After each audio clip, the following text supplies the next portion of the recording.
What role should the UK government play in helping to resolve the crisis? The International Monetary Fund is one of the organisations helping to organise the bailout.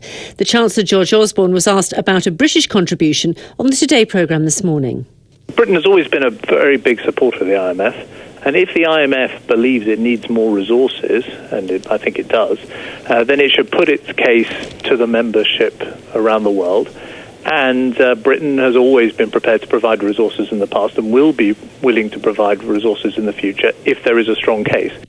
The last time that MPs debated about the UK contribution to the IMF, a number of MPs voted against. One of them was Henry Smith. He's the Conservative MP for Crawley and a member of the European Scrutiny Committee.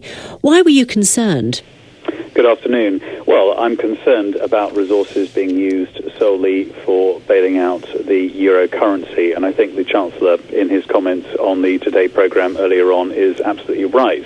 The IMF is, the clue's in the title. It's an international monetary fund, and therefore any support to the IMF really needs to be going to support the global economy, countries, not currencies, as the Chancellor said, and therefore any proposals that came to Parliament to increase the resources of the IMF would have to be on that basis to be acceptable. So what kind of safeguards do you think there should be in place from your perspective? Well, I think just that it is an IMF proposal that is to support the global economy. It wouldn't be something that was solely to support the euro. The previous government signed us up to the euro stability mechanism. This government has taken us out of that, and I welcome that move.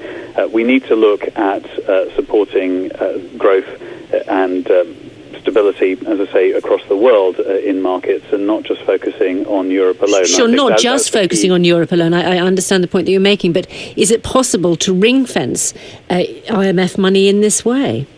I don't think it is, and I don't think that is something that the Chancellor of the Exchequer and the government would support.